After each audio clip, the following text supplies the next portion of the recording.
Leader. Mr. Leader, two questions. One on health care. The president said over the weekend that he's had some conversations with Democrats about some type of direct payment plan, giving money back to people. Have you had any conversations with the president, or are you aware if he's had any conversations with members? And then secondly, on Epstein, the president also just said a short time ago that he might be willing to sign this measure if it clears both chambers. If that is the case, are you comfortable with whatever information is in the Epstein files if it involves or potentially implicates Democrats? Donald Trump appears to have chickened out on the Epstein scandal. He's caved. It's a complete and total surrender. Because as Democrats, we made clear from the very beginning, the survivors and the American people deserve full and complete transparency as it relates to the lives that were ruined by Jeffrey Epstein, who was a monster, and all of those folks who were dealing with him. The wealthy and the well-off. And people who are going to be exposed in full transparency. That's been our commitment from the very beginning. And it's closer to happening this week. The House will act decisively. The Senate needs to act. And Donald Trump just needs to step out of the way and let the chips fall where they may. Now, in terms of the first part of your question, I have no idea what Donald Trump is talking about. I certainly haven't had a conversation with him. I have no visibility into Leader Schumer having a conversation with him. I don't know a single member of the House Democratic Caucus who has had a conversation with Donald Trump. These people continue to bury their heads in the sand and then lie to the American people. This is not that complicated. Time has run out as it relates to extending the Affordable Care Act tax credits. The most viable path forward is for those Republicans, all we need is a handful, to join our discharge petition, just like a handful joined the discharge petition related to Jeffrey Epstein and those files. All we need is a few Republicans to join the House Democratic Caucus discharge petition, and we can extend the Affordable Care Act tax credits for 3 years to provide the American people with the certainty that they need that their health care costs are not going to explode. Leader Jeffries. Hold on. Thanks. Third row. Thank you. Congresswoman Marie Gluesenkamp-Perez has moved to formally disapprove of Congressman Jesus Troy Garcia for his kind of maneuvering with his reelection bid. I'm curious what's your stance on that and whether you're telling Democrats to vote against formally reprimanding him. I strongly support the motion to table that will be brought this evening, and I expect that it will succeed. Leader Jeffries. Thanks. Third row. Do you think that the manner in which Congressman Garcia retired abruptly for only his chief of staff to take his place, do you think that was wrong? Here's what I think. The American people are focused on the high cost of living in the United States of America. That's what they're focused on. The affordability crisis, that's what the results were all about during the first Tuesday of this month, when Republicans were select throughout the country. Because they had failed on the economy, and Democrats actually have a vision all over the country to drive down the high cost of living and deal with the affordability crisis that exists in the United States of America. As House Democrats, that's what we're going to continue to focus on. I do not support this so-called resolution of disapproval, and I strongly support Congressman Chuy Garcia.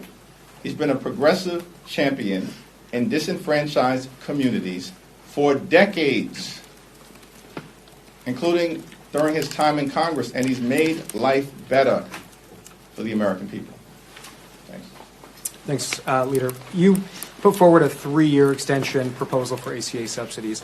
Some Republicans have put forward alternative proposals that don't go as far in terms of the time, the length. I'm wondering, would you be willing to potentially accept or work through a negotiation on a shorter amount of time frame, if you end up getting Republicans' support for something like that? Time has run out in terms of the games that Republicans have played as it relates to extending the Affordable Care Act tax credits.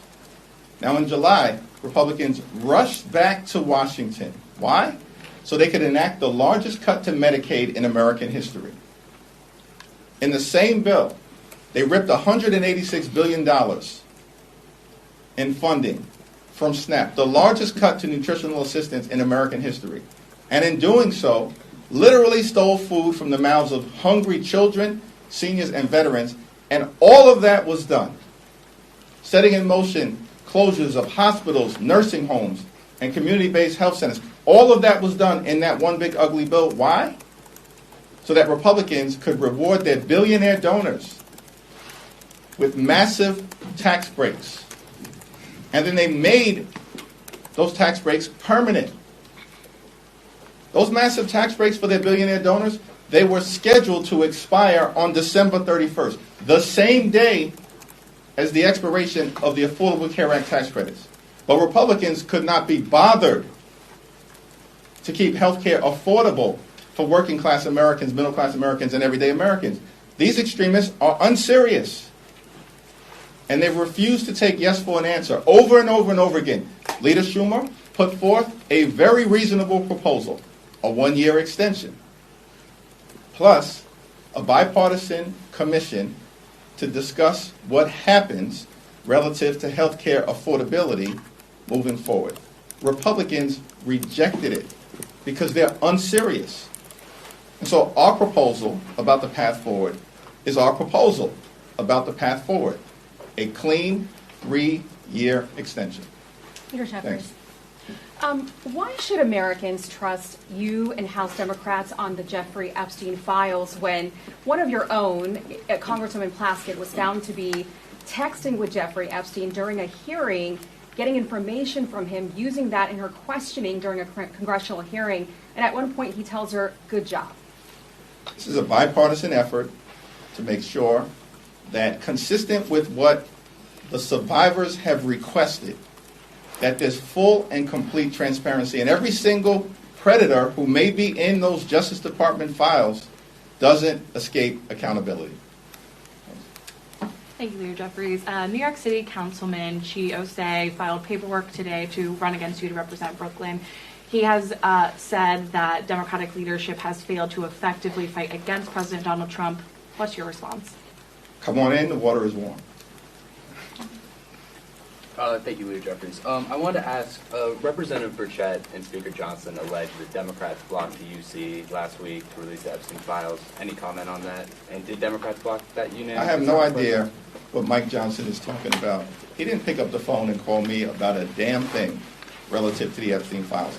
This guy has been blocking the release of the Epstein files for 7 or 8 weeks. The House has literally been out of session. Republicans have been on a taxpayer-funded vacation for 7+ weeks, refused to swear in Representative Adelita Grijalva. Why did they do that? Because they knew she would trigger an up or down vote on the release of the Epstein files, as she has now done. And we're supposed to believe Mike Johnson's crying wolf now, saying all along it was Republicans who wanted to release the Epstein files? Give me a break. It's not serious. These people are not serious. And we shouldn't tolerate the fact that they continue to lie to the American people on all of the things, on all of the issues. Their lies is what has gotten them in trouble. It's the reason why Republicans were beaten like a piñata on Election Day across America. And why Republicans are going to lose control of the House of Representatives next year, as I predicted earlier this year. Thanks.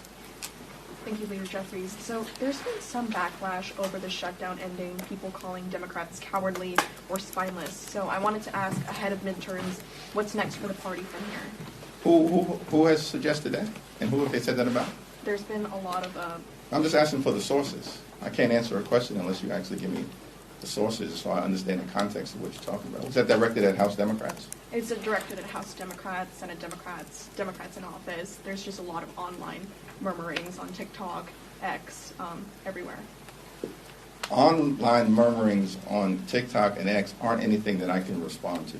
What I can respond to is the fact that Democrats in the House, partnering with Democrats in the Senate, have waged a courageous battle on behalf of the health care of the American people, fighting to protect Medicare, Medicaid, the Affordable Care Act, our hospitals, our nursing homes, our community-based health centers, and the fact that it's Democrats who believe in this great country of ours that access to high quality and affordable health care cannot simply be a privilege that is available only to the wealthy, the well-off, and the well-connected. Health care has to be a right that's available to every single American. And the American people know that we're on their side in the context of that health care fight. And by the way, Democrats have been winning elections despite all of the exaggerated news of our demise since January of this year with the special election in Iowa. That was in January in a district that Donald Trump had just won by 21 points. And then we won a special election in New York by 30 points. In February, a special election in Pennsylvania. And then we won a special election in Wisconsin, a state that Donald Trump had just won. That was in April. And we won it by 11 points. In Wisconsin, a swing state. That never happens. In April, and then in May, we won a special election in Omaha, defeated a 3-term Republican incumbent, elected the first African American ever to be the mayor of the all-American city of Omaha.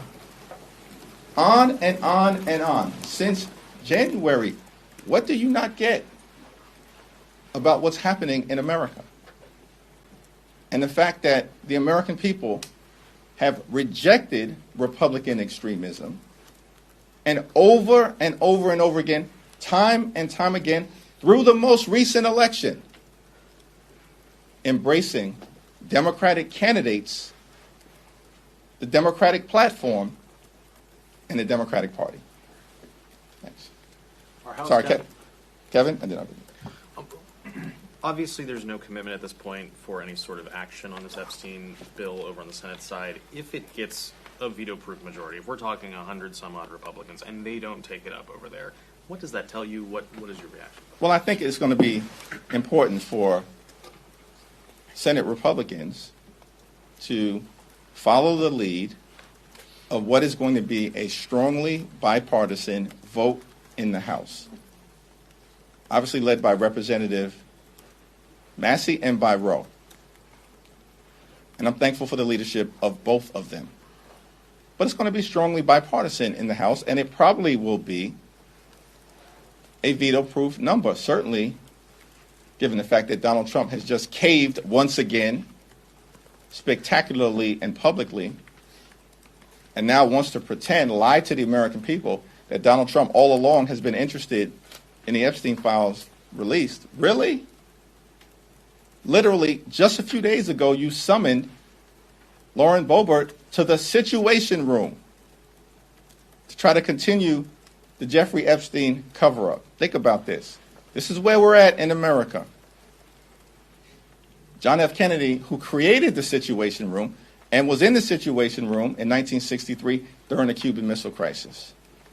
Bill Clinton, in the Situation Room, dealing with the tragedy of the Oklahoma City bombing in 1995.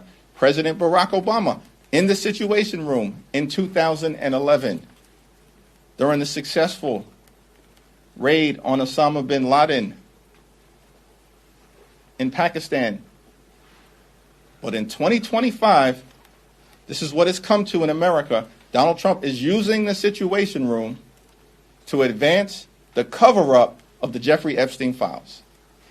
This is why Republicans are being rejected all across the country. These are both unserious and dangerous people at the same time.